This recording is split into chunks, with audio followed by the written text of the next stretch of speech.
الحمد لله رب العالمين والصلاة والسلام على أشرف الأنبياء والمرسلين أما بعد فأعوذ بالله من الشيطان الرجيم من همزه ونفخه ونفثه بسم الله الرحمن الرحيم رب اشرح لي صدري ويسر لي أمري واحلل عقدة من لساني يفقه قولي اللهم انفعنا بما علمتنا وعلمنا ما ينفعنا وزدنا علما فبشر عباد الذين يستمعون القول فيتبعون أحسنه أولئك الذين هداهم الله وأولئك هم أولو الألباب أعوذ بالله من الشيطان الرجيم بسم الله الرحمن الرحيم قل من يرزقكم من السماء والأرض من يملك السمع والأبصار ومن يخرج الحي من الميت ويخرج الميت من الحي ومن يدبر الأمر فسيقولون الله فقل افلا تتقون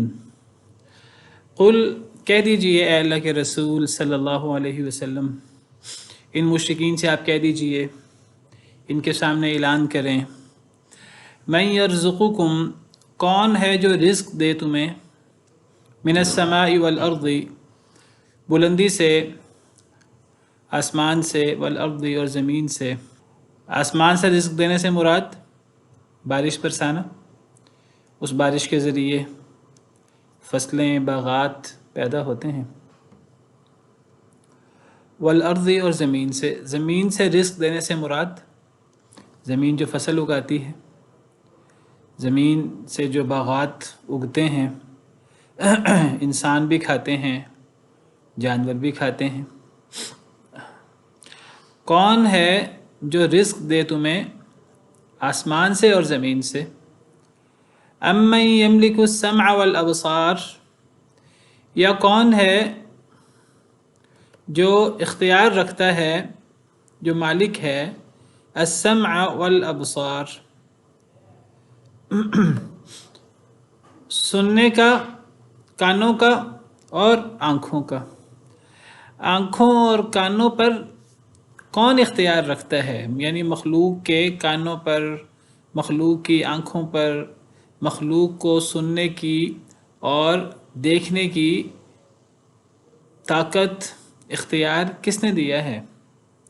اور دے کر واپس نہیں لے لیا، دے کر ان پر نہیں چھوڑ دیا، بلکہ یہ سارا کا سارا اختیار اللہ کے ہاتھ میں ہی ہے۔ یہ نہیں ہے کہ اللہ نے اختیار دے دیا ہے اور دینے کے بعد اب اللہ تعالیٰ چھین نہیں سکتے، اب یہ ہمیشہ ہی مخلوق کے پاس رہے گا، سننے کی طاقت ہو، دیکھنے کی طاقت ہو؟ نہیں، اللہ جب چاہیں کانوں کو اچک لیں، جب چاہیں آنکھوں کو اچک لیں، جب چاہے بیماری آ جائے۔ اس نے اگر طاقت دی ہے، اگر وہ مالک ہے تو وہ مالک ہے ابھی بھی، وہ جب چاہے واپس لے لے۔ وَمَن يُخْرِجُ الْحَيَّ مِنَ الْمَيِّتِ، اور کون ہے جو نکالے زندہ کو مردہ سے، وَيُخْرِجُ الْمَيِّتَ مِنَ الْحَيِّ، اور جو نکالے مردہ کو زندہ سے۔ مردہ سے زندہ کو نکالنے سے کیا مراد ہے؟ مردہ کو زندہ سے نکالنے سے کیا مراد ہے؟ جیسے بیج سے پودا نکلتا ہے تو بیج جو ہے وہ مردہ ہے، اور اس سے جو پودا نکلتا ہے، جو شاخ، لہلہاتی شاخ ہوتی ہے، پہلے کومپل ہوتی ہے چھوٹی، پھر بڑی ہوتی رہتی ہے، اس کے اندر ایک خاص طرح کی زندگی ہے نباتات کے اندر۔ تو گویا کہ مردہ سے زندہ کو نکالا، بیج، گٹھلی، دانہ، یہ چیز مردہ ہوتی ہے، اور اس سے باقاعدہ درخت، اور اس سے فصل اور باغ باقاعدہ، تو یہ زندہ ہے۔ یا پھر جیسے نطفہ سے انسان پیدا ہوتے ہیں، جانور پیدا ہوتے ہیں جیتے جاگتے، اب کہنے کو نطفہ کہ اس معنی میں جو ہے وہ زندہ نہیں ہے، وہ مردہ چیز ہے، وہ بے جان چیز ہے معروف معنوں میں، اگرچہ اس کے اندر سپرمز ہوتے ہیں اور اس کے اندر مخصوص طرح کی، لیکن بہرحال وہ معروف معنوں میں وہ مردہ چیز ہے۔ تو اس سے زندہ انسان اور پھر اس سے جانور، دیگر مخلوقات، اور زندہ سے مردہ کو، اس کے الٹ بھی جیتے جاگتے انسانوں سے، جانوروں سے نطفہ، اس سے پھر انسان، مرغی سے انڈا، انڈے سے مرغی. اسی طرح جیسے آپ نے کہا کہ فصل، بیج سے فصل اور فصل سے بیج.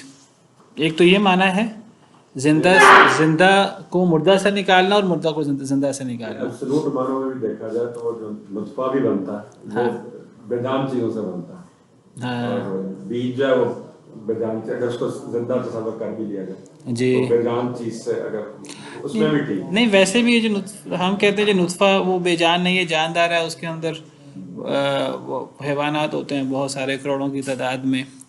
تو وہ چیز تو یعنی اب آج دریافت ہوئی ہے نا. تو یعنی اگر ہم اس کو دیکھیں اس تناظر میں، جس تناظر میں، یعنی قرآن کریم صرف 21ویں دور کے لیے تو کتاب نہیں ہے نا. یہ تو جب نازل ہوئی اس دور میں، تو اس دور میں یعنی معروف معنوں میں تو نطفہ اور یہ چیزیں تو بے جان ہی ہیں.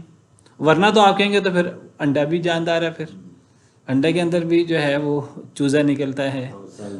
اسی طرح پھر بیج کے اندر بھی، گٹھلی کے اندر بھی اس قسم کی چیزیں. وہ تو پھر ہر چیز کے اندر تو معروف معنوں میں ایک سادی جو جٹکی بات ہے جو ہر شخص کو سمجھ آتی ہے، وہ دیہات کا ہو، وہ شہروں کا ہو، وہ 1500 سال پرانا کوئی شخص ہو یا آج کا کوئی شخص ہو، ایک موٹی سی بات.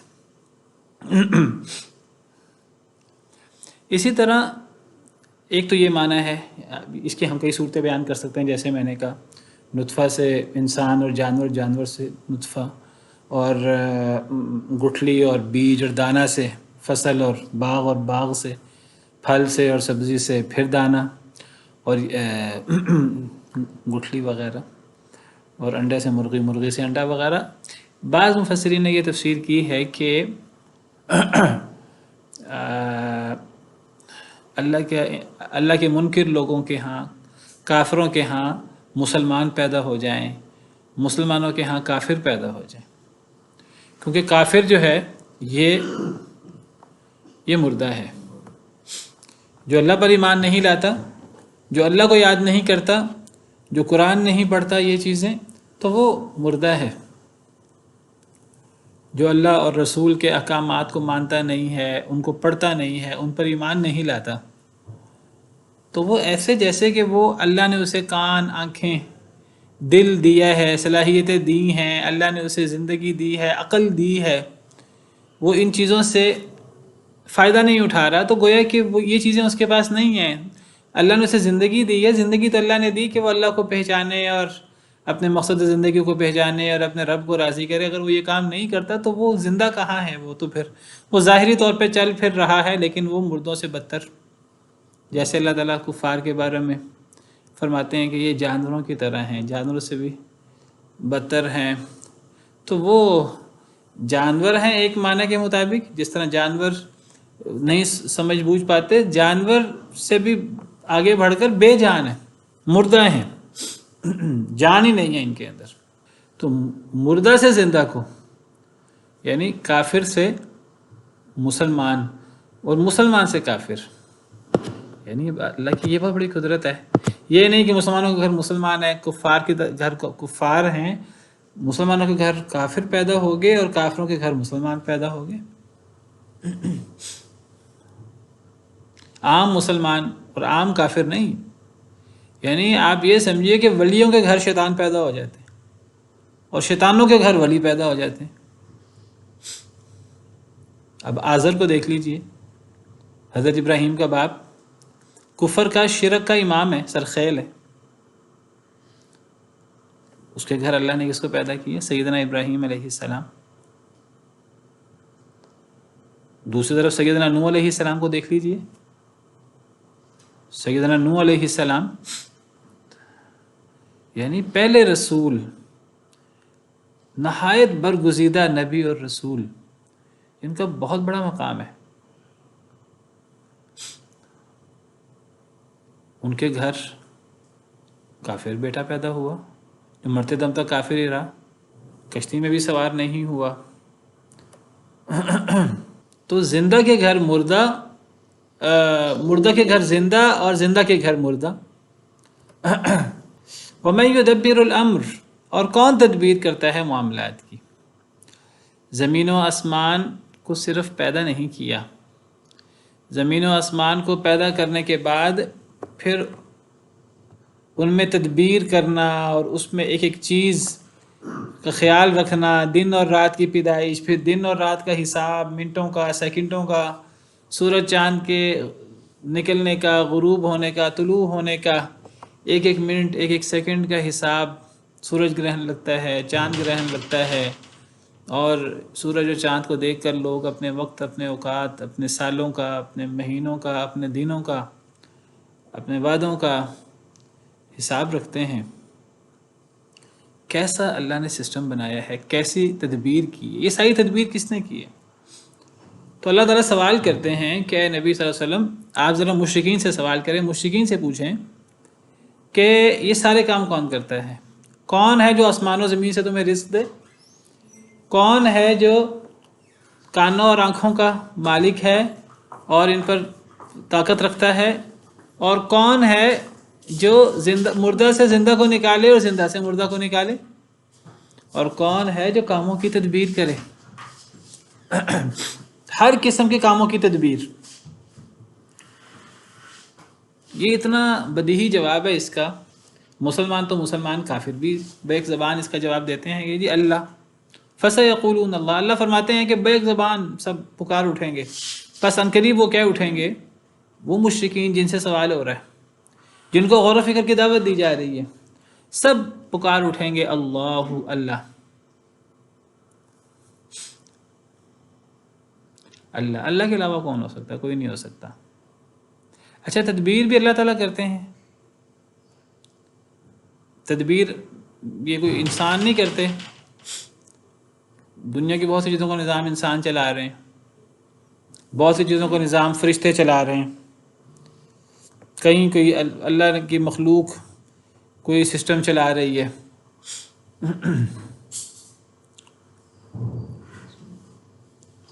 اللہ تدبیر کرتے ہیں کہ کون تدبیر کرتا ہے؟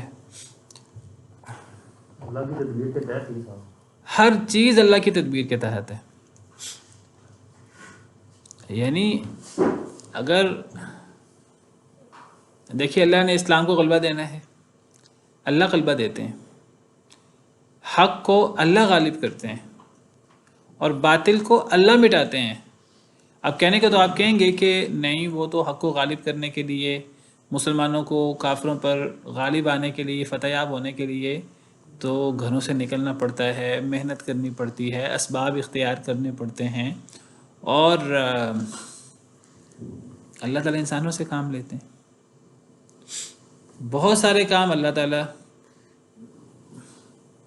کبھی کبھی تو حق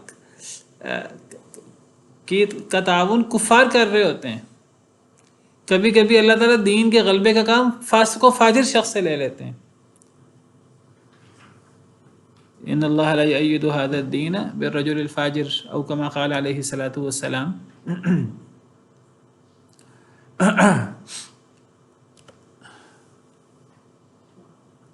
کوئی مسئلہ ہے، پتہ نہیں، اس کو دیکھتے ہیں کیا مسئلہ ہے۔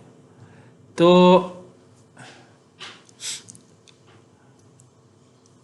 ہر وہ چیز جو مخلوق کرے، اس مخلوق کو پیدا کس نے کیا ہے؟ اللہ نے، لہذا مخلوق کا ہر کام ادھر حقیقت اللہ کا کام ہے۔ مخلوق کا ہر فعل وہ آپ سمجھیے کہ اس کی نسبت اللہ کی طرف ہو سکتی ہے۔ واللہ خلقکم وما تعملون، اللہ نے تمہیں بھی پیدا کیا ہے اور تمہارے اعمال کو بھی اللہ نے پیدا کیا ہے۔ یعنی جس طرح ہم اللہ کی مخلوق ہیں، ہمارے اعمال بھی اللہ کی مخلوق ہیں۔ ہم اچھا برا کام کریں، ان دونوں کاموں کی نسبت اللہ کی طرف ہو سکتی ہے، کیونکہ اللہ کے دیا ہوئے اختیار ہے۔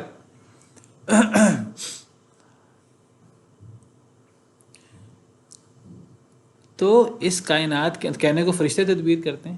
فالمدبرات امرا، اللہ نے قسم اٹھائی ہے سورہ نازعات میں، کاموں کی تدبیر کرنے والوں کی قسم، وہاں فرشتے مراد ہیں۔ کائنات کی تدبیر اللہ کی مخلوق کرے تو وعلیکم السلام ورحمۃ اللہ وبرکاتہ، تو یہ ساری کی ساری تدبیر اللہ کے حکم سے ہے۔ اللہ کی مخلوق کرتی ہے تو اللہ کرتے ہیں، اور پھر اللہ اللہ کا حکم ہو تو مخلوق کر سکے، اللہ کا حکم نہ ہو، اللہ کی اجازت نہ ہو، مخلوق کر ہی نہ سکے۔ بلکہ اللہ تعالیٰ تو یہ کہتے ہیں، اللہ کہتے ہیں یہ ساری تدبیر میں خود کرتا ہوں، مخلوق کا اس کے اندر کوئی کردار، کوئی اختیار نہیں ہے۔ کس معنی میں؟ اس معنی میں کہ اللہ کے حکم سے وہ تدبیر ہوتی ہے۔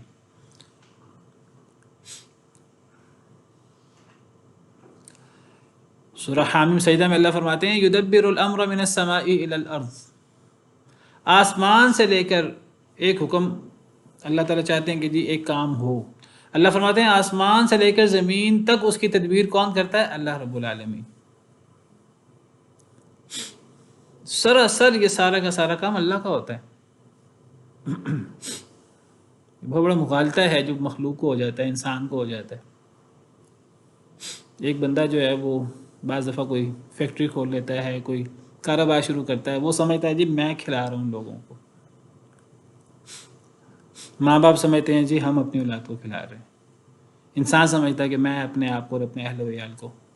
اللہ فرماتے ہیں نہیں، وما من دابۃ فی الارض الا علی اللہ رزقها، انسان چھوڑو، جتنے زمین پہ چھپائے ہیں چلنے والے، اللہ پر ان کا رزق ہے۔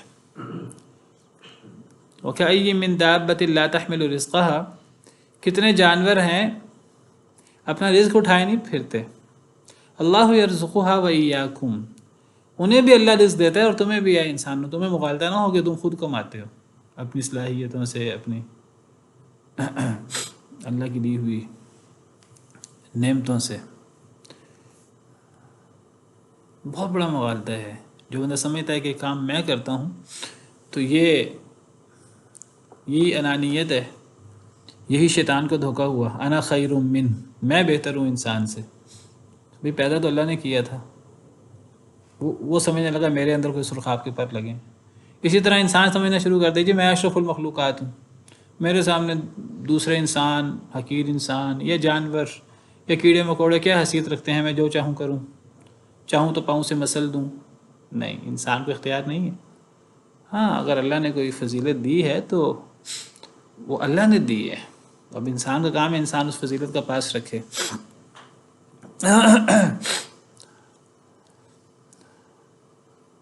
فرعون نے کہا انا ربکم الاعلی،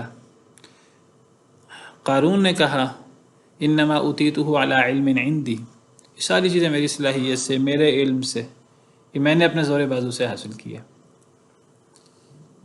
تو یہ چیزیں اللہ کو بڑی ناپسند ہیں۔ تو یہ جو بھی تدبیر ہے وہ اللہ رب العالمین کرتے ہیں۔ تو اللہ فرماتے ہیں یہ سارا کام کون کرتا ہے؟ پھر اللہ جواب دیتے ہیں اللہ کرتے ہیں۔ پھر اللہ آگے فرماتے ہیں اس سارے سوال و جواب کے بعد فَقُلْ أَفَلَا تَتَّقُونَ، اے نبی صلی اللہ علیہ وسلم دوبارہ ان سے سوال کیجیے، کیا تم ڈرتے نہیں ہو؟ تمہیں ڈر نہیں لگتا اللہ تعالیٰ سے؟ اس سارے سوال و جواب سے کیا مقصود ہے؟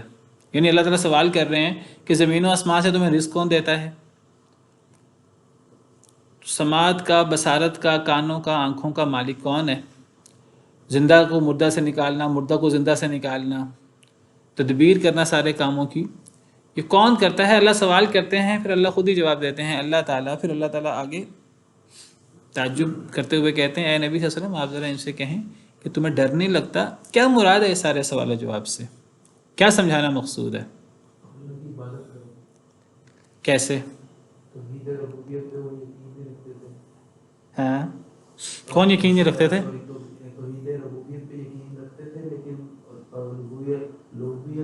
الوہیت ہاں سارا بتایا کہ سارا میں کرتا ہوں، اللہ تعالیٰ کی ذات رہنے پہ کہا کہ تم میرے سے ڈرتے نہیں، یہی عبادت کرو، یہ اللہ نے کہا نہیں، اس کے پیچھے یہ مطلب ہو سکتا ہے، آپ اس جواب یہ ہو سکتا ہے اللہ کے عذاب سے پکڑ سکتے، اللہ کے عذاب اور پکڑ وہ تو مراد ہے ہی۔ فَقُلْ أَفَلَا تَتَّقُونَ پوری آیت کریمہ سے مقصود کیا ہے؟ یہ آن لائن آپ لوگوں کو آواز میری صحیح آ رہی ہے؟ آواز کٹ تو نہیں رہی بار بار؟ جی السلام علیکم ورحمۃ اللہ وبرکاتہ۔ وعلیکم السلام ورحمۃ اللہ۔ جی یہاں ربوبیت کا اقرار کروا کے الوہیت کو ثابت کیا جا رہا ہے۔ ہاں جی میں کہہ رہا ہوں میری آپ کو آواز صحیح آ رہی ہے بالکل؟ بیچ میں کٹی تھی، ابھی صحیح آ رہی ہے۔ چلیں پرابلم ہوتی ہے۔ درمیان میں پرابلم ہو رہی ہے، اللہ تعالیٰ خیر کرے، اس کو دیکھتے ہیں۔ جی بیٹا آپ کا کیا سوال تھا؟ جی اس سے یہ بھی مطلب ہو سکتا ہے کہ انسان ایسا سوچتا کہ مجھے فضیلت ساری اللہ تعالیٰ نے ساری فضیلت میں نے خود حاصل کیا، سارا کھانا وانا خود دیتا ہوں، تو ایسے اپنے آپ کو سمجھے میں بہت فضیلت والا، بہت عزت والا، اللہ تعالیٰ بتانا کہ وہ کہ تم اتنے فضیلت والے میں جب تم یہ سارا کام میرا بھی آپ کو تمہارا کام نہیں ہے۔ جی شاباش، بالکل ٹھیک۔ کیا مقصود ہے اس آیت کریمہ سے؟ اس آیت کریمہ سے وہی مقصود ہے جو آپ لوگوں نے بیان کیا کہ توحید ربوبیت سے توحید الوہیت کو ثابت کیا جا رہا ہے۔ یہ قرآن کریم کا ایک بہت زبردست ایک اصول ہے، ایک بہت زبردست دلیل ہے کہ اللہ تعالیٰ توحید ربوبیت سے توحید الوہیت کو ثابت کرتے ہیں۔ کہ توحید ربوبیت کیا ہے، توحید الوہیت کیا ہے؟ توحید ربوبیت کسے کہتے ہیں؟ اللہ کو رب ماننا، اس نے پیدا کیا، اور توحید الوہیت کیا ہے؟ عبادت صرف اسی کی۔ دیکھیں توحید کی 3 قسمیں ہیں۔ جی جی جی ربوبیت اللہ تعالیٰ کے افعال ہیں اور الوہیت بندے کے افعال ہیں۔ توحید کی 3 اقسام ہیں نا، ایک ربوبیت، الوہیت اور تیسرے اسماء و صفات۔ دیکھیے توحید کی مشہور 3 اقسام ہیں، توحید ربوبیت، توحید الوہیت، توحید اسماء و صفات۔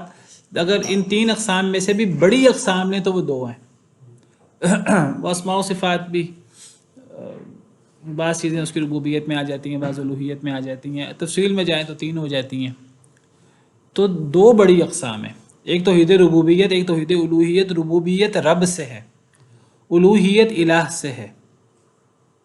الہ ہم کہتے ہیں الہ معبود، ربوبیت رب سے ہے۔ توحید ربوبیت کا مطلب جیسے آپ میں سے کسی نے کہا کہ رب کے کاموں میں اللہ کو ایک ماننا۔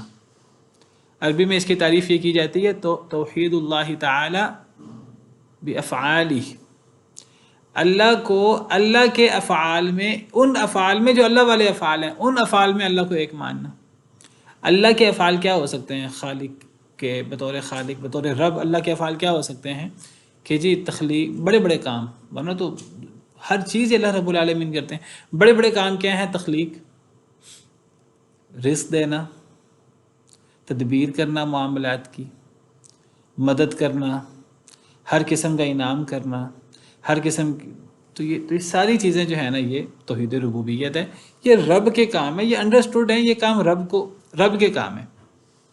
رب پیدا کرتا ہے، رب نعمتیں دیتا ہے، رب تدبیر کرتا ہے۔ جس نے زمین بنائی ہے تدبیر بھی اس نے کرنی ہے۔ رب رزق دیتا ہے۔ یہ سارے کام اللہ رب العالمین کے ہیں۔ ان کاموں میں اللہ کو ایک ماننا، یہ ہے توحید ربوبیت۔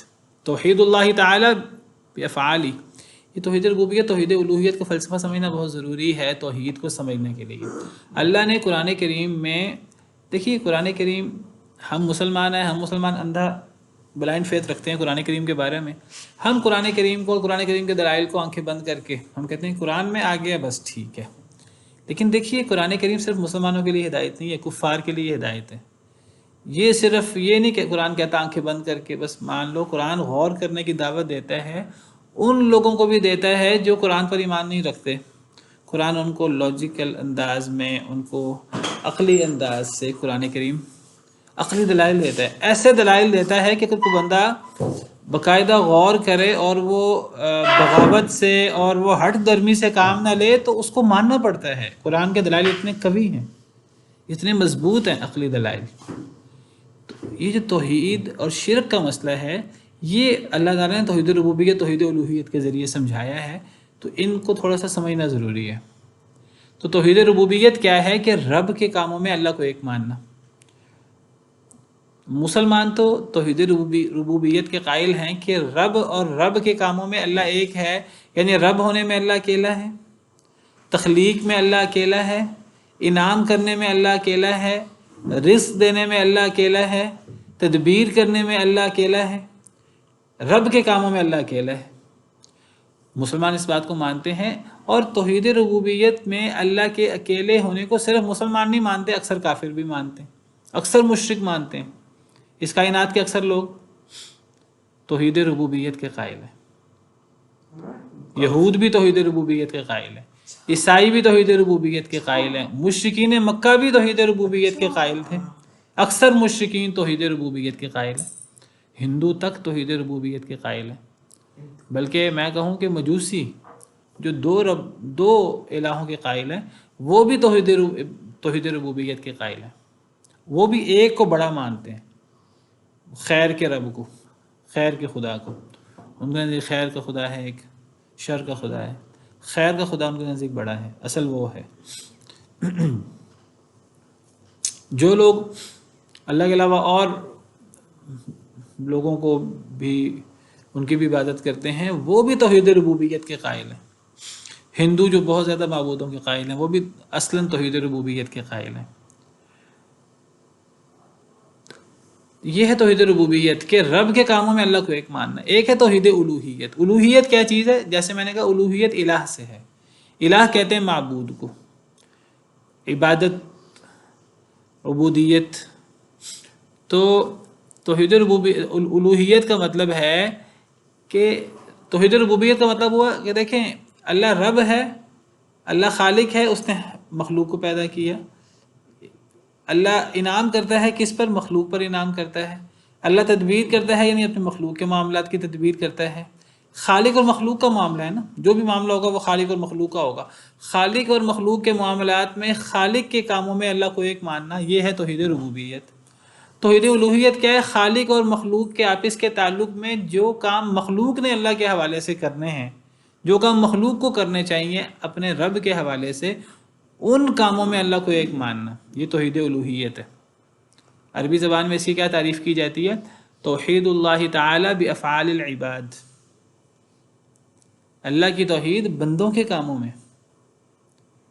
بندوں کو کون سے کام؟ یعنی بندوں کے وہ کام جو بندوں کے اپنے رب سے متعلق ہونے چاہیے۔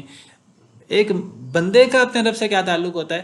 بندہ اپنے رب سے دعا کرے، بندہ اپنے رب سے مانگے، اللہ سے رزق مانگے، اللہ سے نعمتیں مانگے، اللہ پہ توکل کرے، اللہ سے ڈرے، اللہ کو سب کچھ سمجھے، اللہ کی قسم اٹھائے، اللہ کے لیے ذبح کرے، اللہ کے لیے نظر و نیاز دے۔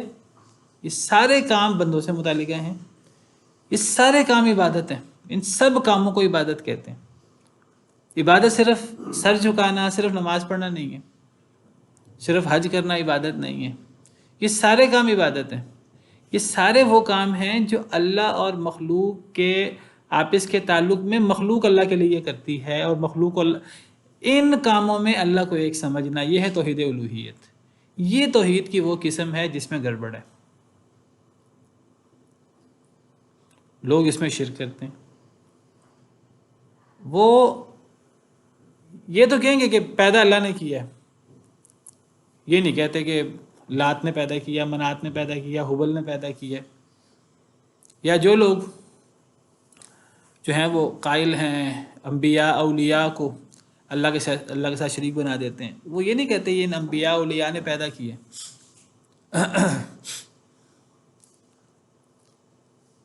لیکن کیا کرتے ہیں کہ اللہ اور بندے کے آپس کے تعلق میں جو بندے کے کام ہیں عبادت سے متعلق، ان کاموں میں اللہ کے ساتھ اوروں کو شریک کر دیتے ہیں۔ دعا کرنی ہے وہ اللہ کے علاوہ اوروں سے بھی دعا کر لیتے ہیں، اللہ کے علاوہ اوروں سے مانگ لیتے ہیں، یا عبد القادر شیئن للہ، اللہ کے علاوہ اوروں کے لیے نظر و نیاز نکال دیتے ہیں۔ نظر و نیاز نکالنا بھی عبادت ہے، اللہ کے علاوہ کسی کے لیے نظر و نیاز ہی نکالی جا سکتی۔ اللہ کے علاوہ اوروں کی قسم اٹھا لیتے ہیں، اللہ کے علاوہ کسی کی قسم اٹھانا جائز نہیں ہے، شرک ہے۔ اللہ کے علاوہ اوروں سے ڈرتے ہیں، طاقتور لوگوں سے، امریکہ سے اور دشمنوں سے اور طاقتور لوگوں سے، حالانکہ اللہ کے علاوہ کسی سے نہیں ڈرنا چاہیے۔ اگر اللہ ہمارے ساتھ ہے دنیا کی کوئی طاقت ہمیں نقصان نہیں پہنچا سکتی۔ اللہ کے علاوہ کسی کے لیے ذبح نہیں ہونا چاہیے، کسی کی بھینٹ نہیں ہوتی، صرف اللہ کی بھینٹ ہوتی ہے۔ تو یہ کسی اور کے لیے ذبح کرنا، کسی اور کے لیے خون بہانا، کسی اور کو راضی کرنے کے لیے کوئی معاملہ کرنا، یہ سب چیزیں توحید الوہیت کے اندر خلل ہے، اس کے اندر گڑبڑ ہوتی ہے۔ تو اللہ تعالیٰ کیا کرتے ہیں؟ اللہ تعالیٰ عقلاً سمجھاتے ہیں، عقلی دلیل دیتے ہیں کہ مشرکین مکہ جن کے جو اولین مخاطب ہیں قرآن کے. اللہ تعالیٰ فرماتے ہیں کہ تم خالق اللہ کو مانتے ہو. مشرکین بھی قائل ہیں خالق اللہ. انسانوں کو کس نے پیدا کیا؟ مشرکین کہتے ہیں اللہ نے پیدا کیا. زمین و آسمان کو کس نے پیدا کیا؟ مشرکین کہتے ہیں صرف اللہ نے پیدا کیا. اللہ پوچھتے ہیں جی زمین آسمان سے بارش کون برساتا ہے؟ مشرکین کہتے ہیں صرف اللہ برساتا ہے. اللہ پوچھتے ہیں کہ جی اس بارش سے زمین کے اندر باغات اور فصلیں کون اگاتا ہے؟ مشرکین کہتے ہیں صرف اللہ وحدہ لا شریک اگاتا ہے. رزق کون دیتا ہے؟ صرف اللہ رب العالمین دیتا ہے. نعمتیں کون کرتا ہے؟ صرف اللہ رب العالمین کرتا ہے. اللہ کہتے ہیں سارے رب والے کام تو میں کروں، اور جب تم اللہ کے ان انعامات، اس تخلیق، اس تدبیر اور ان انعامات اور اس رزق اور ان سارے کاموں کو جب تم اللہ جواب میں جب تم اللہ کی عبادت کرو، بندے کا کام ہے عبادت کرے، شکر بجا لائے، تم اس عبادت کے اندر، شکر کے اندر، دعا کے اندر، توکل کے اندر، ڈرنے کے اندر، نظر و نیاز کے اندر، قسم اٹھانے کے، تم اللہ کے ساتھ اوروں کو شریک کر لو، تو یہ کیسا انصاف ہے؟ یہ قرآن کریم کا ایک عام انداز ہے. قرآن کریم کہتا ہے جب رب ہونے میں اللہ اکیلا ہے تو عبادت بھی اللہ کی ہوگی. ہاں اگر اللہ کے علاوہ کوئی اور رب ہے تو پھر ٹھیک ہے، عبادت بھی اللہ کے ساتھ اس کی کر لو. اگر پیدا اللہ نے کیا ہے زمین و آسمان کو تو پھر اللہ کی عبادت ہونی چاہیے. اگر اللہ کے ساتھ کسی اور نے پیدا کیا تو ٹھیک ہے، اس کی بھی عبادت کر لو. اگر نعمتیں ساری اللہ کی ہیں، تدبیر ساری اللہ کی ہے، تو پھر توکل بھی اللہ رب العالمین پر ہونا چاہیے، پھر ڈرنا بھی اللہ رب العالمین سے چاہیے، پھر ذبح بھی اللہ رب العالمین کے لیے ہونا چاہیے. یہ قرآن کریم کی ایک عام دلیل ہے توحید کے بارے میں، اور یہ اتنی زبردست دلیل ہے اس کا کوئی جواب نہیں ہے کسی کے پاس. یہ عقلی دلیل ہے قرآن کریم کی، اور یہ قرآن کریم میں عام ہے. سورہ بقرہ ہم نے پڑھی تھی. سورہ بقرہ کے اندر اللہ تعالیٰ نے 3 لوگوں کی قسمیں بیان کی تھیں، ایمان والوں کی، کافروں کی اور منافقین کی. اور جو پہلی آیت تھی سورہ بقرہ کی، یا ایھا الناس اعبدوا ربکم الذی خلقکم والذین من قبلکم لعلکم تتقون ایاما الذی جعل لکم الارض فراشا والسماء بناء، وہ بھی یہی دلیل ہے. پہلی بات قرآن کریم کی 3 لوگوں کی قسمیں بیان کر کے پہلی دعوت ہی قرآن کی یہ ہے جو اس وقت ہمارے سامنے مصحف ہے. اس ترتیب کے مطابق سورہ فاتحہ آپ سے کہہ دیجیے مقدمہ ہے قرآن کریم کا، پھر سورہ بقرہ ہے. سورہ بقرہ میں پہلا پیغام اللہ رب العالمین کا، اللہ نے یہی بات سمجھائی ہے کہ اے لوگو عبادت کرو اس رب کی. عبادت کا تعلق توحید الوہیت سے ہے. عبادت صرف ایک رب کی کرنی ہے، اوروں کی نہیں کرنی. لوگ عبادت میں اوروں کو شریک کر لیتے ہیں. اللہ کہتے ہیں نہیں، عبادت لات کی نہیں کرنی، منات کی نہیں کرنی، نبیوں کی، ولیوں کی نہیں کرنی. عبادت اس رب کی کرنی ہے جس رب کو تم خالق مانتے ہو. ہاں اگر خالق کسی اور کو مانتے ہو تو عبادت اس کی بھی کر لو. اس کی عبادت کرو جس نے تمہیں پیدا کیا. تم سب کہتے ہو پیدا کرنے والا اللہ اکیلا ہے، تو عبادت میں اللہ کے ساتھ اور کیوں شریک ہوگے؟ توحید ربوبیت، اللہ کو رب ماننا، اس کا تقاضا یہ ہے کہ اللہ کو معبود مانا جائے. توحید ربوبیت توحید الوہیت کو مستلزم ہے. یعنی منطقی اور عقلی تقاضا یہ ہے کہ اگر اللہ رب ہے تو پھر عبادت بھی اللہ کی ہونی چاہیے. یہ عقلی دلیل ہے. ہاں اگر رب اللہ کے علاوہ کوئی، یعنی رب کا مطلب ہے انعامات اللہ کے علاوہ اوروں کے بھی ہیں تو پھر اوروں کی بھی عبادت کر لو. اگر سارے کام اللہ رب العالمین کے ہیں تو پھر عبادت اسی کی ہونی چاہیے. یہ ایک سب سے بڑی عقلی دلیل ہے. اب آپ دیکھیے اللہ تعالیٰ قرآن کریم میں جگہ جگہ کہتے ہیں وَلَئِن سَأَلْتَهُم مَّنْ خَلَقَ السَّمَاوَاتِ وَالْأَرْضِ، اے نبی صلی اللہ علیہ وسلم آپ ذرا ان سے پوچھئے زمین و آسمان کو کس نے پیدا کیا. تو اللہ کہتے ہیں سب مشرک بے ایک زبان کہیں گے اللہ نے پیدا کیا. اللہ فرماتے ہیں قرآن کریم میں سورہ عنکبوت میں وَلَئِن سَأَلْتَهُم مَّن نَّزَّلَ مِنَ السَّمَاءِ مَاءً فَأَحْيَا بِهِ الْأَرْضَ بَعْدَ مَوْتِهَا لَيَقُولُنَّ اللَّهُ. آپ ذرا ان سے سوال کریں کہ آسمان سے پانی برسانے والا کون ہے؟ اللہ کے علاوہ کوئی اور ہے؟ اس پانی سے زمین کو زندہ کرنے والا، زمین کے اندر فصلیں اگانے والا، یہ خوشنما باغات اگانے والا کون ہے؟ سب مشرکین بے ایک زبان کہیں گے اللہ. اللہ کہتا ہے جب یہ سارے کام اللہ اکیلا کرتا ہے تو پھر اِلٰہٌ مع اللہ. 20ویں پارے کے شروع میں اللہ رب العالمین جگہ جگہ اللہ اپنے ربوبیت کی بات کرتے ہیں. یہ کام کون کرتا ہے؟ پھر اللہ سوال قائم کرتے ہیں پھر اللہ کے علاوہ کوئی اور معبود ہو سکتا ہے؟ جب یہ سارے کام اللہ کرتے ہیں رب والے، تو معبود اللہ کے علاوہ کوئی اور کیسے ہو سکتا ہے؟ تو قرآن کریم میں یہ عام انداز ہے، ایک جگہ نہیں، آپ کو 10 جگہ 20 جگہ قرآن کا یہ انداز ملے گا۔ تو یہ بہت زبردست، بہت بڑی عقلی دلیل ہے توحید کی اس قسم کے بارے میں جس میں اکثر لوگ شکوک و شبہات کا شکار ہیں۔ کافر تو کافر، مشرک تو مشرک، مسلمان بھی توحید کی اس قسم میں اللہ معاف کرے آج شکوک و شبہات کا شکار ہیں۔ آج مسلمانوں میں لوگ نبی صلی اللہ علیہ وسلم سے مدد نہیں مانگتے، اللہ کے علاوہ کسی سے مدد مانگنا شرک اکبر ہے، یاد رکھیے۔ سیدنا علی رضی اللہ تعالیٰ عنہ کو حاجت روا مشکل کشا نہیں مانتے، یا علی مدد نہیں کہتے۔ شیخ عبدالقادر جیلانی سے اور خواجہ غریب نواز، گنج بخش، گنج شکر اور پتہ نہیں کیا کیا ہم نے نام بنائے ہوئے ہیں، قبروں سے ہم جا کے حاجتیں مانگتے ہیں۔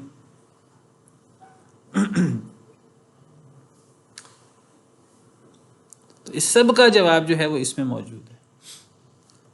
تو اللہ فرماتے ہیں فَقُلْ أَفَلَا تَتَّقُونَ، اے نبی صلی اللہ علیہ وسلم آپ ان سے کہہ دیجئے کہ کیا تم ڈرتے نہیں ہو؟ کس بات سے ڈرتے نہیں ہو؟ بات تو توحید ربوبیت، توحید الوہیت کی ہو رہی ہے، یعنی تم اللہ کو پیدا کرنے والا اللہ، رزق دینے والا اللہ، ہر قسم کا انعام کرنے والا اللہ، زندہ مارنے والا اللہ، تدبیر کرنے والا اللہ، ہر چیز اللہ کرتا ہے۔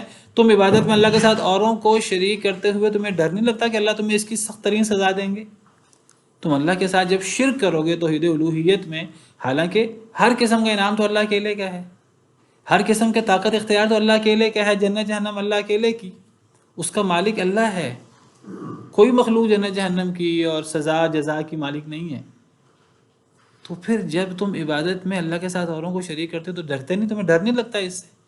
یعنی عجیب ہمارا دماغ الٹا ہے کہ لوگ کیا کہتے ہیں، لوگ کہتے ہیں مشرک موحد لوگوں کو، توحید پرست لوگوں کو کہتے ہیں تم اگر ہمارے معبودوں کو نہیں مانو گے تو تمہیں نقصان ہوگا، تم بیمار ہو جاؤ گے، تمہاری ٹانگ ٹوٹ جائے گی، یہ ہو جائے گا، وہ ہو جائے گا، تمہیں ڈرنا چاہیے کہ اگر تم ہمارے معبودوں کی عبادت نہیں کرو گے، اگر تم ہمارے معبودوں کو معبود ماننے سے انکار کرو گے تو تمہیں یہ نقصان ہو جائے گا، یہ نقصان ہو جائے گا، یہ نقصان ہو جائے گا۔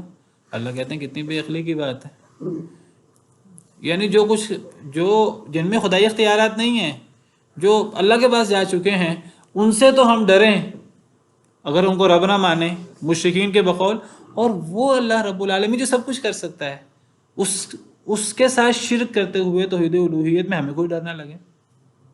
یہ بہت زبردست دلیل ہے جو حضرت ابراہیم علیہ السلام نے اپنی قوم کے سامنے پیش کی تھی۔ وَكَيْفَ أَخَافُ مَا أَشْرَكْتُمْ وَلَا تَخَافُونَ أَنَّكُمْ أَشْرَكْتُم بِاللَّهِ مَا لَمْ يُنَزِّلْ بِهِ عَلَيْكُمْ سُلْطَانًا، تم جن کو شریک بناتے ہو میں ان سے کیوں ڈروں؟ حضرت ابراہیم کو بھی کہتے تھے وہ لوگ ہمارے معبودوں کو مان لو، نہیں مانو گے تو بیمار ہو جاؤ گے، یہ ہو جائے گا، وہ ہو جائے گا۔ حضرت ابراہیم کہتے میں تمہارے معبودوں سے ڈروں؟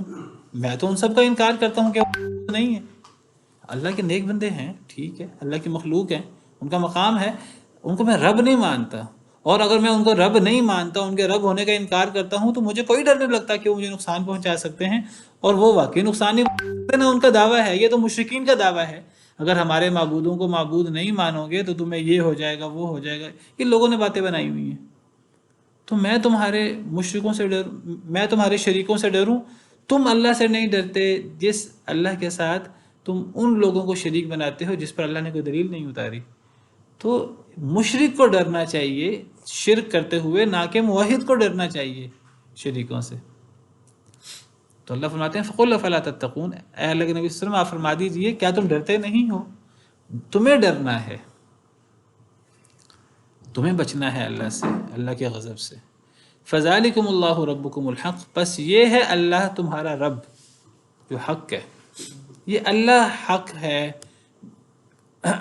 جو حقیقی بادشاہ بھی ہے، جو حقیقی خالق بھی ہے، مالک بھی ہے، رازق بھی ہے، وہ تمام صفات ہیں جس کو مشرکین بھی مانتے ہیں، اور وہ حقیقی معبود بھی وہی اکیلا ہی ہے، حقیقی معبود وہی ہے، سچا اور اکیلا معبود بھی وہی ہے، سچا اور اکیلا ڈرنے کا لائق بھی وہی ہے، سچا اور اکیلا جس کو نظر و نیاز دی جائے، جس پہ توکل کیا جائے، جس کے لیے ذبح کیا جائے، جس کی قسم اٹھائی جائے، وہ حقیقی معبود بھی اللہ ہی ہے، وہ اور کوئی نہیں ہے، وہی حق ہے، اسی کی عبادت حق ہے، اسی کو پکارنا حق ہے۔ فَمَاذَا بَعْدَ الْحَقِّ إِلَّا الضَّلَالُ، بس کیا ہے حق کے بعد سوائے گمراہی کے۔ حق کے بعد پھر گمراہی رہ جاتی ہے، پھر اللہ کے علاوہ کسی کو پکارا جائے گا۔ دیکھیے یہ وہ شبہات ہیں جو شیطان ڈالتا ہے مشرک کے دل میں۔ جی اللہ کے علاوہ کسی کو پکارا جائے، پکارنا عبادت تو نہیں ہوتی، ہم کسی کی عبادت تو نہیں کرتے بھئی۔ پکارنا اگر عبادت نہیں ہے تو پھر عبادت کس کو کہتے ہیں؟ عبادت کیا ہے؟ عبادت ہے مخلوق کا خالق کے ساتھ تعلق۔ تو مخلوق کا خالق کے ساتھ پہلا تعلق یہ ہے، مخلوق خالق سے مانگتا ہے۔ سب سے بڑی عبادت تو مانگنا ہی تو ہے، اور کیا ہے؟ الدعاء هو العبادہ۔ نبی صلی اللہ علیہ وسلم نے قرآن کی آیت پڑھی، وقال ربکم ادعونی استجب لکم ان الذین یستکبرون عن عبادتی سیدخلون جہنم داخرین۔ تمہارے رب نے کہا مجھے پکارو، اللہ کو پکارو، صرف مجھے پکارو، میں تمہاری پکار قبول کروں گا۔ جو لوگ میری عبادت سے تکبر کرتے ہیں ان قریب ذلیل ہو کر جہنم میں داخل ہوں گے۔ نبی صلی اللہ علیہ وسلم نے یہ آیت کریمہ تلاوت کی اور آپ نے فرمایا آپ نے اس آیت کریمہ سے استدلال کیا، نبی صلی اللہ علیہ وسلم نے۔ آپ اس آیت سے استدلال نہ بھی کریں، آپ کا فرمانا ہی حق ہے، لیکن آپ قرآن سے استدلال کرتے ہوئے کہتے ہیں، آپ کہتے ہیں اس آیت کریمہ سے ثابت ہوتا ہے الدعاء هو العبادہ۔ نبی صلی اللہ علیہ وسلم کا ارشاد ہے صحیح حدیث میں، آپ نے فرمایا دعا عبادت ہے۔ دلیل کے طور پہ آپ نے یہ آیت کریمہ پڑھی، اس آیت میں شروع میں دعا کا ذکر ہے، آخر میں عبادت کا ذکر ہے، تو عبادت سے مراد دعا ہے۔ تو آپ نے اس آیت سے استدلال کرتے ہوئے فرمایا نبی صلی اللہ علیہ وسلم نے دعا عبادت ہے۔ اللہ قرآن میں فرماتے ہیں لہو دعوت الحق، صرف اللہ کو پکارنا حق ہے، اللہ کے علاوہ کسی کو پکارنا جائز نہیں ہے، تو شرک ہے۔ اللہ کے علاوہ کسی کو پکارنا یعنی وہ مدد مانگی جائے جو اللہ مدد کر سکتے ہیں خدائی اختیارات کے مطابق۔ ہاں انسان دنیا میں کسی سے دنیاوی اسباب کے تحت مدد مانگ سکتا ہے، وہ شرک نہیں ہوتا، وہ تعاون علی البر والتقوی ہے۔ ایک انسان دوسرے سے کہے کہ میرا ہاتھ بٹا دو، میں نے بوجھ اٹھانا ہے، بوجھ اٹھانے میں میری مدد کر دو، میں غریب ہوں مجھے کھانا کھلا دو، یہ تعاون علی البر والتقوی ہے۔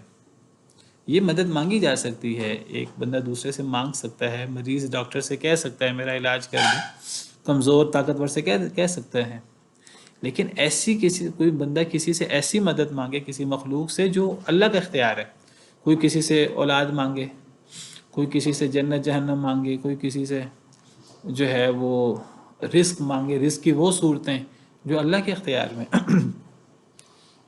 یہ شرک ہے، شرک اکبر ہے۔ اور اللہ فرماتے ہیں وَمَن يَدْعُ مَعَ اللَّهِ إِلَٰهًا آخَرَ لَا بُرْهَانَ لَهُ بِهِ فَإِنَّمَا حِسَابُهُ عِندَ رَبِّهِ إِنَّهُ لَا يُفْلِحُ الْكَافِرُونَ۔ یہ کفر اور شرک ہے، جو اللہ کے علاوہ اسے پکارے، جو اللہ کے علاوہ کسی دوسرے معبود کو پکارے، دعا کرے اللہ کے علاوہ کسی دوسرے معبود سے جس پر کوئی دلیل فَإِنَّمَا حِسَابُهُ عِندَ رَبِّهِ، اللہ اس سے حساب لیں گے۔ إِنَّهُ لَا يُفْلِحُ الْكَافِرُونَ، حقیقت یہ ہے کافر کامیاب نہیں ہوتے، یہ کفر ہے، یہ شرک ہے۔ لوگ کہتے ہیں جی پکارنا کہاں سے شرک ہوا، پکارنا کہاں سے عبادت ہے؟ ہم پکارتے ہی تو ہیں، ہم کوئی نماز تو نہیں پڑھتے ان کے لیے، اللہ معاف کرے، منہ سے لوگ کہتے ہیں ہم نماز نہیں پڑھتے، عبادت نہیں کرتے، ہم تو پکارتے ہی ہیں، پکارنا کون سا عبادت ہے؟ لوگ تو کہتے ہیں سجدے بھی کرتے ہیں، نہیں جی ہم سجدہ نہیں کر رہے، ہم تو بس تعظیم کے لیے جھکتے ہیں تھوڑا سا۔ شریع آپ دیکھیں گے ویڈیوز ہیں، لوگ سجدے کر رہے ہوتے ہیں، کو بزرگوں کو دعائیں مانگتے ہیں، اولادیں مانگتے ہیں، حاجتیں مانگتے ہیں، مشکلات سے پناہ مانگتے ہیں مخلوق سے، جو مخلوق اپنے آپ کو موت سے نہیں بچا سکی، جو اپنے آپ کو آزمائشوں سے نہیں بچا سکی، جو فتنوں سے نہیں بچا سکی اپنے آپ کو، چاہے وہ اللہ کے انبیاء کرام علیہم السلام کیوں نہ ہو، سب سے زیادہ آزمائشیں انبیاء پر آئیں، انہوں نے کبھی کسی کو نہیں کہا کہ ہمیں اللہ کا معبود بنا لو، نیک لوگوں نے کبھی نہیں کہا کہ ہمیں اللہ کا معبود بنا لو۔ تو یہ اللہ ہے تمہارا رب جو حقیقی معبود ہے۔ فماذا بعد الحق الا الضلال، پس کیا رہ جاتا ہے حق کے بعد سوائے گمراہی کے، گمراہی ہی گمراہی ہے۔ فانا تصرفون، کہاں تم پھیرے جاتے ہو، تمہیں کون راہ حق سے پھیر کر کفر و شرک کے رستے پر لے کے جا رہا ہے۔ کذالک حقت کلمۃ ربک علی الذین فسقوا انہم لا یؤمنون، اسی طرح حق ہو گئی آپ کے رب کی بات ان لوگوں پر جنہوں نے فسق و فجور کیا، انہم لا یؤمنون، کہ بے شک وہ ایمان نہیں لاتے۔ دیکھیے جب ہم قرآن و سنت کی روشنی میں توحید اور شرک کو سمجھنے کی کوشش کرتے ہیں نا، تو قرآن و سنت میں توحید و شرک کو اللہ نے اتنے واضح انداز سے بیان کیا ہے کہ ایک انسان پریشان ہو جاتا ہے کہ اتنی واضح توحید اور شرک کا مسئلہ اتنا واضح ہے، لوگوں کو سمجھ کیوں نہیں آتی؟ آپ کو بتاؤں کہ جنت جہنم تو اصل کفار اور مشرکین کے لیے، اصل جہنم کفار اور مشرکین کے لیے، گناہ گاروں کے لیے بھی اللہ چاہے تو سزا دے، چاہے تو معاف کر دے، اگر سزا دے تو سزا دینے کے بعد اللہ نے جنت میں دوبارہ بھیج دینا ہے۔ اصل جہنم کس کے لیے ہے؟ کفار اور مشرکین کے لیے۔ ایک بندہ حیران ہو جاتا ہے کہ توحید اور شرک کے مسئلے اتنے واضح ہیں قرآن و سنت میں، اتنے واضح ہیں اور اتنے عقلی ہیں کہ ہمیں کافر لوگ، مشرک لوگ بڑے کئی دفعہ دنیاوی معاملات میں عقل مند نظر آتے ہیں، بڑے ذہین نظر آتے ہیں، بڑے باتوں کو سمجھنے والے، تو اتنے واضح مسئلے لوگوں کو سمجھ نہیں آتے۔ لوگ اللہ کے ساتھ اوروں کو شریک کیوں کر دیتے ہیں؟ حالانکہ قرآن کتنے واضح انداز سے کہتا ہے جب پیدا کرنے میں اللہ اکیلا ہے تو عبادت کرنے میں بھی اللہ اکیلا ہونا چاہیے۔ کتنی سیدھی بات ہے، اتنی سیدھی بات کافر چھوڑیے، کئی مسلمان شکوک و شبہات کا شکار ہو جاتے ہیں۔ تو اللہ فرماتے ہیں کہ جس کی مت ماری جائے اسے پھر حق سمجھ نہیں آتا، اور اللہ کو پتہ تھا کہ بہت سارے لوگوں کی مت ماری جائے گی، بہت سارے لوگ ایمان نہیں لائیں گے، شرک کریں گے، اسی لیے اللہ نے جنت جہنم بنائی ہے۔ کچھ لوگ کہتے ہیں جی اللہ نے جہنم کیوں بنا دی، اتنی کڑی سزائیں کیوں رکھ دیں؟ اللہ کو پتہ تھا کہ میں نے اختیار دینا ہے مخلوق کو، اللہ کو پتہ تھا، اور اللہ کو پتہ تھا کہ لوگ شبہات کا شکار ہوں گے، لوگ سیدھی سی بات بھی نہیں سمجھیں گے۔ تو اللہ کو پتہ تھا کہ مسلمان بھی ہوں گے، کافر بھی ہوں گے، مشرک بھی ہوں گے، اللہ کو اپنے علم سے پتہ تھا، اللہ نے لوگوں کو مجبور نہیں کیا، اس لیے اللہ نے جہنم بنائی ہے۔ تو جہنم بنانا گویا کہ اس بات، یہ اللہ کے علم کی دلیل ہے کہ اللہ کو پتہ تھا کہ کافر اور مشرک ہوں گے، تو اللہ کی بات سچ ثابت ہو گئی۔ کون سی بات سچ؟ یہ آپ کو یہ بات جگہ جگہ ملے گی قرآن کریم میں، اللہ کی بات سچ ثابت ہو گئی۔ جب جہنم کا ذکر آتا ہے تو اللہ تعالیٰ کئی جگہ فرماتے ہیں اللہ کی بات سچ ثابت ہو گئی۔ کیا بات سچ ثابت ہو گئی جہنم سے؟ یہ بات سچ ثابت ہو گئی کہ اگر انسان کو اختیار دیا جائے تو انسان اس اختیار کا غلط استعمال کرتا ہے، اور دھڑلے سے غلط استعمال کرتا ہے، بلکہ زیادہ لوگ گمراہ ہو جاتے ہیں، زیادہ لوگ کافر اور مشرک ہو جاتے ہیں، اتنی سیدھی سی بات بھی نہیں سمجھتے، تو اللہ کی بات سچ ثابت ہو گئی۔ اللہ کی بات سچ ثابت ہو گئی جہنم والی۔ اللہ نے جو جہنم کو بنایا ہے، اللہ نے جو شیطان سے کہا تھا کہ اے شیطان میں تجھ سے اور تیرے پیروکاروں کو جہنم سے بھر دوں گا، ممکن ہے جس وقت اللہ نے یہ بات کہی ہوتی شیطان کو، اس وقت کچھ لوگ تعجب، اس وقت اگر کچھ لوگ موجود ہوتے، یہ اللہ تعالیٰ کا اور شیطان کا مکالمہ ہے، اس وقت کچھ لوگ موجود ہوتے تو وہ آگے سے تعجب کرتے کہ جی اتنے سیدھے سے مسئلے ہیں توحید اور شرک کے، تو کیا لوگوں کو سمجھ نہیں آئے گی؟ اللہ نے جہنم بنائی، اس کا مطلب یہ ہے کہ واقعی ہی لوگوں کو سمجھ نہیں آئے گی۔ تو اللہ کی بات سچی ہے، اللہ نے جنت بنائی ہے، صحیح بنائی ہے، جہنم بنائی ہے، بالکل صحیح بنائی ہے۔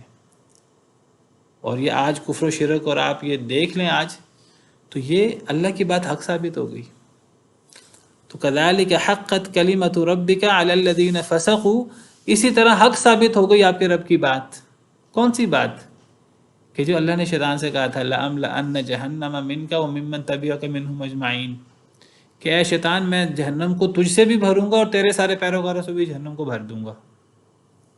اللہ کی بات سچی ہو گئی، اور اللہ نے لوگوں کو مجبور نہیں کیا، لوگ خود گمراہ ہوئے ہیں، خود گمراہی کو اختیار کیا، خرید لیا گمراہی کو انہوں نے۔ اولئک الذین اشتروا الضلالۃ بالہدی، یہ وہ لوگ ہیں جنہوں نے ہدایت بیچ کر گمراہی خرید لی، خود خریدی ہے لوگوں نے۔ اللہ کی بات سچی ثابت ہو گئی۔ کن لوگوں پر؟ فاسق و فاجر لوگوں پر۔ فسق و فجور کہتے ہیں اللہ کی اطاعت سے نکلنے کو، فسق و فجور عام طور پر نافرمانی کو کہتے ہیں۔ اس کا اطلاق مسلمانوں پر بھی ہوتا ہے، اس کا اطلاق کافروں پر بھی ہوتا ہے۔ فسق کہتے ہیں اللہ کی نافرمانی کو، یہ چھوٹی نافرمانی بھی ہو سکتی ہے اور یہ بڑی نافرمانی بھی ہو سکتی ہے، جس کو کفر اور شرک کہتے ہیں۔ یہاں فسق و فجور سے کیا مراد ہے؟ ایک مسلمان بھی فاسق ہو سکتا ہے۔ یا ایھا الذین آمنوا ان جاءکم فاسق بنبأ فتبینوا، اے ایمان والو اگر کوئی فاسق بندہ کوئی بات کہے، کوئی خبر دے، اس کی تحقیق کر لو۔ کافر کی تو بات مانی نہیں جائے گی نا، مسلمانوں میں سے بھی فاسق ہو سکتے ہیں۔ فاسق کا اطلاق کافر یعنی مسلمان پر بھی ہوتا ہے، اللہ کی نافرمانی مسلمان سے بھی سرزد ہو جاتی ہے، لیکن ایک ہوتی بڑی نافرمانی، کفر۔ یہاں فسق سے مراد کفر ہے، شرک ہے۔ اسی طرح حق ثابت ہو گئی آپ کے رب کی بات ان لوگوں پر جنہوں نے فسق و فجور کیا، جنہوں نے بڑا فسق اختیار کیا۔ کیونکہ میں نے کیوں کہا یہاں مراد کفر و شرک ہے؟ کیونکہ آگے انہم لا یؤمنون آ رہا ہے کہ وہ ایمان نہیں لائیں گے، تو پتہ لگا یہاں کفار کی بات ہو رہی ہے، مشرکین کی بات ہو رہی ہے۔ جو لوگ ایمان نہیں لائیں گے، جو لوگ شرک کے اندر مبتلا ہو جائیں گے، ان پر آپ کے رب کی بات سچی ثابت ہو گئی۔ کون سی؟ جہنم کی۔ قل هل من شرکائکم من یبدأ الخلق ثم یعیدہ، کہہ دیجئے اے اللہ کے رسول کون ہے تمہارے شریکوں میں سے، اے اللہ کے رسول آپ ان سے سوال کیجئے مشرکین سے، کون ہے تمہارے شریکوں میں سے من یبدأ الخلق ثم یعیدہ، جو تخلیق کی ابتدا کرتا ہے، ثم یعیدہ پھر وہ اس کا اعادہ بھی کرے گا۔ کیا مطلب؟ یعنی تمہارے معبودوں میں سے کون ہے جس نے پہلی دفعہ پیدا کیا؟ تخلیق کی ابتدا کرنے سے مراد پہلی دفعہ پیدا کرنا، پھر اس کا اعادہ بھی کرے گا۔ کیا مطلب؟ مرنے کے بعد دوبارہ بعث بعد الموت۔ اس آیت کریمہ میں دو چیزیں اللہ اکٹھی ثابت کر رہے ہیں۔ ایک تو اللہ تعالیٰ پہلی تخلیق سے دوسری تخلیق کا اس بات کر رہے ہیں، یہ بھی عقلی دلیل ہے بہت بڑی۔ مشرک کہتے تھے کہ اللہ مرنے کے بعد جب ہم مٹی میں مل جائیں گے، اللہ ہمیں کیسے دوبارہ اٹھائیں گے؟ اللہ کی قدرت پر اعتراض کرتے تھے۔ اللہ نے فرمایا جس نے پہلی دفعہ پیدا کیا دوبارہ بھی پیدا کر دے گا۔ پہلی دفعہ پیدا کرنا زیادہ مشکل ہوتا ہے، جس نے پہلی دفعہ پیدا کیا دوبارہ بھی پیدا کر دے گا۔ یہاں اللہ تعالیٰ فرما رہے ہیں کہ تمہارے شریکوں میں سے کون ہے جن کو تم اللہ کے علاوہ معبود بناتے ہو، جن کی تم عبادت کرتے ہو، جن کے لیے تم نظر و نیاز نکالتے ہو، جن سے تم مانگتے ہو، جن پہ تم توکل کرتے ہو، ڈرتے ہو جن سے۔ تمہارے شریکوں میں سے کون ہے جو جس نے پہلی دفعہ پیدا کیا ہو دوبارہ بھی پیدا کرے؟ اس کا جواب ہے اللہ۔ قل اللہ، کہہ دیجیے اللہ، وہی پہلی دفعہ پیدا اس نے کیا ہے، دوبارہ بھی وہی پیدا کرے گا۔ اس سے ایک تو پہلی تخلیق کو تو سب مشرک بھی مانتے تھے اللہ نے کی ہے، وہ دوسری تخلیق کے منکر تھے، دوسری تخلیق نہیں ہوگی، بعث بعد الموت نہیں ہوگی۔ جس نے پہلی دفعہ پیدا کیا ہے مشرک مانتے تھے ایک اللہ وحدہ لا شریک نے کیا۔ اللہ کہتے ہیں جس ایک اللہ وحدہ لا شریک نے پہلی دفعہ پیدا کیا وہ دوبارہ بھی پیدا کرے گا۔ بعث بعد الموت ثابت ہو گئی، اور اسی سے توحید الوہیت بھی ثابت ہو رہی ہے، توحید ربوبیت کے ذریعے۔ فَأَنَّىٰ تُؤْفَكُونَ، کہاں تم بہکائے جاتے ہو، تُؤْفَكُونَ بہکائے جاتے ہو۔ چلیں آج کے لیے اتنا ہی کافی ہے۔